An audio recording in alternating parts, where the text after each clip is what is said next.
अस्सलाम वालेकुम। Welcome to PWI services. मैं हूं अज़हर हयात और this is our first video of basic networking course. इस कोर्स में हम सीखेंगे everything related to the basics of networking और ये अगर आप बिगनर्स हैं तो ये सीरीज़ आपके लिए काफ़ी हेल्पफुल होने वाली है। जो स्लाइड्स मैं फॉलो कर रहा हूँ वो मैंने ली हैं बैरोज फ्रोज़न कि data communications and networking book है। ये इसका मैं डाउनलोड का जो लिंक है वो डिस्क्रिप्शन के अंदर डाल दूंगा। आप इस बुक को डाउनलोड करें और साथ साथ इस चीज़ों को टैली करेंगे तो आपको जो है वो चीज़ें क्लियर होती जाएंगी। और मैं ये अज्यूम कर रहा हूँ कि आप लोग जो हैं वो बिल्कुल बिगनर हैं, आपको कुछ भी नहीं पता नेटवर्किंग के बारे में। तो उसी तरह से ही मैं चीज़ों को लेकर चलूँगा और होपफुली आपको चीज़ें काफ़ी क्लियर हो जाएंगी। तो चलिए स्टार्ट करते हैं।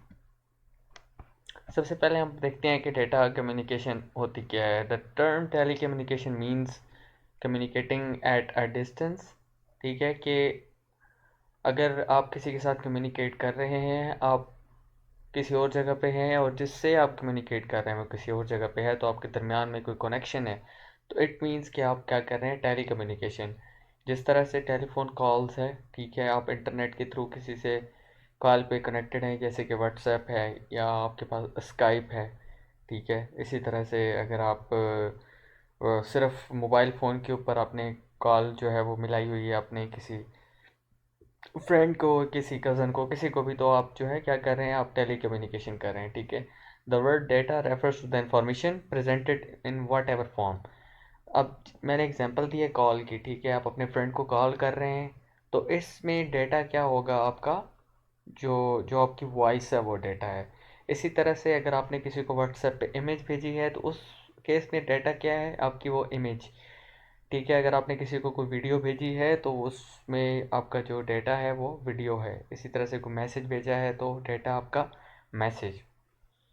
What ever form is agreed upon by the parties created by using the data. Data communications are the exchange of data between two devices. तो ये वही चीज़ होगी है कि डेटा कम्युनिकेशन क्या है कि exchange of data between two devices. ठीक है, कि अगर दो यूज़र्स हैं वो आपस में कुछ चीज़ें शेयर कर रहे हैं तो वो क्या कर रहे हैं, आपस में डाटा कम्युनिकेशन कर रहे हैं।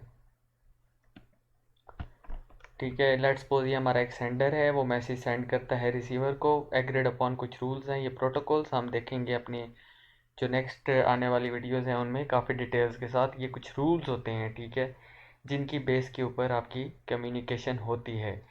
जिस तरह से अगर हम अपने डायल अप फ़ोन्स की बात करें तो वहाँ पे हमारा जो प्रोटोकॉल है वो क्या रहेगा कि जो रूल्स है वो विद इन क्या रहेगा कि वर्ड सिस्टम। तो हमने रूल्स वही देखना है कि जो हमारी कम्युनिकेशन हो रही है वर्ड्स सिस्टम के थ्रू हो रही है। इसी तरह से अगर आप मोबाइल फ़ोन की बात करेंगे तो आपका वायरलेस है तो उसमें प्रोटोकॉल कुछ और होगा।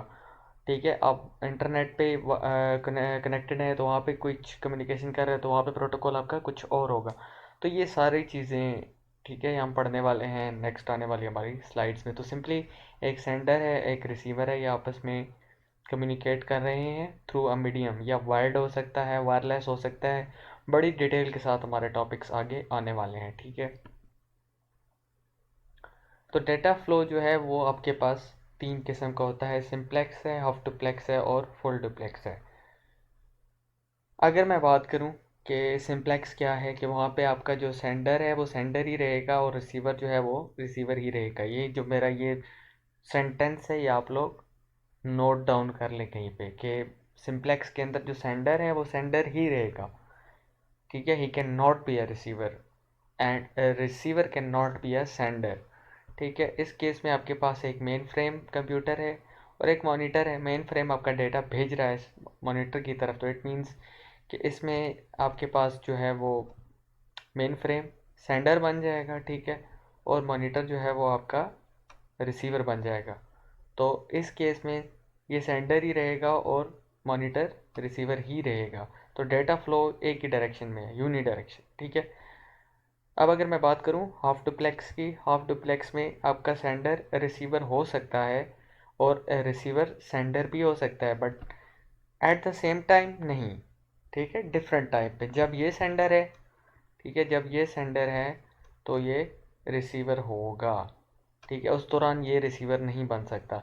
लेकिन जब ये रिसीवर है तो ये सेंडर होगा उस टाइम, ठीक है, उस टाइम ये रिसीवर नहीं बन सकता। इसी तरह ये एक डायरेक्शन ये वाली है, एक ये वाली है, ठीक है, तो यानी कि एट द सेम टाइम एक ही ये सेंडर होगा और एक ही रिसीवर होगा। लेकिन नेक्स्ट टाइम यानी कि कम्युनिकेशन एक दफ़ा कंप्लीट हो गया, एक्सचेंज ऑफ डाटा हो चुका है, तो नेक्स्ट फेज़ में क्या होगा कि वो जो रिसीवर था पहले, ठीक है, मैं इसकी बात कर रहा हूँ, जो रिसीवर था पहले वो फिर सेंडर बन सकता है, लेकिन अगले फेज़ में एक ही ड्यूरेशन, एक ही टाइम फ्रेम के अंदर नहीं, ठीक है। तो इसको हम कहते हैं हाफ डुप्लेक्स। फुल डुप्लेक्स क्या है कि एट द सेम टाइम, ठीक है, एट द सेम टाइम ये सेंडर भी है और एट द सेम टाइम ये रिसीवर भी है। इसी तरह से एट द सेम टाइम ये सेंडर भी है और एट द सेम टाइम ये रिसीवर भी है। यानी कि यहाँ पे आपको डिफरेंट फेज़ के अंदर जाने की ज़रूरत नहीं है, एक ही टाइम फ्रेम के अंदर एक सेंडर भी है और एक रिसीवर भी है, तो इसको हम कहते हैं फुल डुप्लेक्स। अब नेटवर्क्स की अगर हम डेफिनेशन की बात करें तो डिफरेंट डिवाइसेस को अगर आपस में कनेक्ट कर दिया जाए तो वो एक नेटवर्क बना लेती हैं, ठीक है। अब यहाँ पे नोड की जब भी बात आएगी तो नोड को आपने ये समझ लेना है कि नोड एक डिवाइस है, कोई मोबाइल है, लैपटॉप है, कोई आपके पास टीवी है, ठीक है, कोई टेलीफोन है, रेडियो है, समथिंग। कुछ नोड एक जेनेरिक वर्ड है जिसके अंदर आपके पास कंप्यूटर, प्रिंटर, कुछ भी डिवाइस आ सकती है जिसमें ये कैपेबिलिटी हो कि वो सेंड और रिसीव डेटा करे, ठीक है। तो a link can be a cable, air, optical fibre, ठीक है, ये सारी चीज़ें हम आगे देखने वाले हैं जब हम वायर्ड और वायरलेस कम्युनिकेशन को डिटेल के साथ डिस्कस करेंगे, ठीक है। तो ये है आपका नेटवर्क, ठीक है। सिंपल सी बात है कि अगर एक डिवाइस है, ठीक है, वो कनेक्ट है किसी दूसरी डिवाइस के साथ तो ये भी एक नेटवर्क है। एक और डिवाइस आ गई है, वो कनेक्ट हो गई है उस नेटवर्क के अंदर, तो इस तरह से ये नेटवर्क आपका बनता ही जाएगा। क्लियर है आपको? अगर कोई चीज़ कंफ्यूजिंग लगे तो आप हमें नीचे कमेंट सेक्शन के अंदर लाजमी बताइएगा। आई होप कि अभी तक चीज़ें जो है वो सिंपल हैं, कोई इसमें कम्प्लेक्सिटी नहीं है। अब अगर हम क्राइटेरिया की बात करें कि कौन से क्राइटेरिया के ऊपर हम ये देखते हैं, हम ये कहते हैं कि हमारी जो कम्युनिकेशन है वो काफ़ी बेहतर है, तो पहला जो क्राइटेरिया है परफॉर्मेंस है, जिसमें हम कंप्रोमाइज़ नहीं कर सकते। हमारा ये जो है वो प्रायोरिटी रहती है कि परफॉर्मेंस हमेशा अच्छी रहनी चाहिए, ठीक है। तो वो किस पे डिपेंड करती है? नेटवर्क एलिमेंट्स के ऊपर। अब नेटवर्क एलिमेंट्स क्या क्या हैं? आपकी जो मीडियम है जिसके थ्रू आपकी कम्युनिकेशन हो रही है, लेट्स सपोज आपने वायर लगाई हुई है, ठीक है, आपने कनेक्शन लिया हुआ है इंटरनेट का, तो वो भी क्या है? एक मीडियम है। तो वो उसकी स्पीड के ऊपर भी डिपेंड करेगा, ठीक है। इसके अलावा जो और डिवाइस आप यूज़ कर रहे हैं, अगर आप फ़ोन यूज़ कर रहे हैं, मोबाइल फ़ोन, वो उसकी अगर रैम कम है एज़ कम्पेयर टू जिसकी रैम ज़्यादा है, तो उसकी कम्युनिकेशन बुरी होगी जिसकी रैम कम है, ठीक है। तो ये सारी चीज़ें आपकी क्या हैं? नेटवर्क एलिमेंट्स हैं, जो डिवाइसेस हैं आपकी वो अच्छी होंगी, तो परफॉर्मेंस ऑब्वियसली आपकी उस पर इफेक्ट डिपेंड करेगी, ठीक है। तो हम इसमें जो चीज़ें देखते हैं कि किस में मेजर्ड होती है, तो डिले और थ्रूपुट। थ्रूपुट आपकी स्पीड होती है इंटरनेट की, सही है। तो हम ये कहते हैं कि थ्रूपुट मैक्सिमम रहनी चाहिए और डिले मिनिमम रहना चाहिए। मिनिमम डिले होगा और मैक्सिमम थ्रूपुट होगा तो हम ये कहेंगे कि आपकी जो परफॉर्मेंस है वो काफ़ी अच्छी है। रिलायबिलिटी की बात करें, रिलायबिलिटी होती है कि failure rate of network components.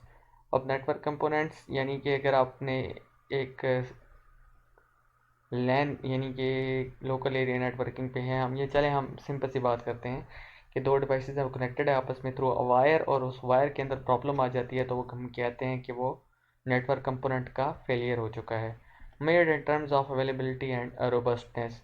एक और चीज़ मैं आपको बता दूं कि मोस्टली ऐसा होता है कि जब आप किसी वेबसाइट को एक्सेस करने की कोशिश कर रहे होते हैं और वो काफ़ी उस पर लोड पड़ा हुआ होता है, ठीक है, तो वो आपको ये मैसेज शो होता है कि सर्वर नॉट फाउंड 404 एरर आता है आपके पास, ठीक है। कि लेट्स सपोज ये आपकी एक नोड है, वो कनेक्ट करना चाह रही है एक सर्वर को जिसमें कुछ उसकी फाइल्स पड़ी हुई हैं, या ठीक है कोई वो किसी जॉब पोर्टल के अंदर वो कनेक्ट करने की कोशिश करना चाह रहा है, तो वो अवेलेबल नहीं मिलेगा उसे क्योंकि उस पर लोड बहुत ज़्यादा है, तो सर्वर डाउन हो गया है, ठीक है।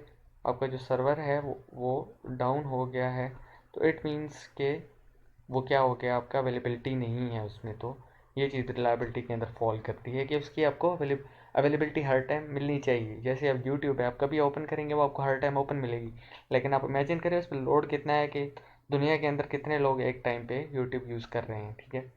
सिक्योरिटी सिक्योरिटी बहुत इंपॉर्टेंट है, ठीक है। उसके अंदर आप क्या क्या कह सकते हैं कि आपका जो भी ऑनलाइन डेटा है वो जब नेटवर्क के ऊपर आपका डेटा आ गया है तो इट मीन्स कि वो शेयरेबल है, ठीक है। बहुत से लोग उसको कैच करने की कोशिश करते हैं और कर भी लेते हैं अगर उनके पास कुछ टेक्निक्स हैं। अगर आपका डेटा जो है वो प्रॉपर इनक्रिप्शन या उस पर कुछ इस तरह की टेक्निक्स नहीं लगी हुई तो वो इजीली हैकेबल भी होता है, ठीक है। तो आपके जो मिलेशियस यूज़र्स होते हैं वो इस तरह की ट्रैफिक जनरेट करते हैं कि आपका जो भी जिस भी किस्म का डेटा है उसको वो कैच करके उसको हैक करके और मिसयूज़ कर सकते हैं। एरर्स की हम बात करें तो वो क्या है कि जब भी आपका वो यूज़र्स होते हैं, मिलेशियस यूज़र्स होते हैं, वो क्या करते हैं कि हैवी ट्रैफिक बम्बार्ड करते हैं आपके नेटवर्क के ऊपर। बहुत सारी हैवी ट्रैफिक जनरेट कर देते हैं जिससे क्या होता है कि आपका नेटवर्क डाउन हो जाता है। तो ये एक डिफरेंट किस्म के अटैक्स हैं, वो हम आगे जाके इन चीज़ों को देखेंगे। तो इस वीडियो के अंदर जो भी चीज़ें हमने पढ़ी हैं होपफुली आपको क्लियर होंगी। कुछ क्लियर नहीं है तो आप लाजमी कमेंट सेक्शन के अंदर पूछ सकते हैं। नेक्स्ट वीडियो आने तक जो है हम कोशिश करेंगे कि बहुत जल्द जो है हम नेक्स्ट वीडियो अपलोड कर दें। आपको क्या करना है कि हमारे साथ जुड़े रहना है और ये जो हमारा चैनल है इसको सब्सक्राइब कर दें। और इस अगर आपको वीडियो पसंद आए तो इसको लाइक भी लाजमी कीजिएगा और शेयर कीजिएगा अपने दोस्तों के साथ। Thanks for watching.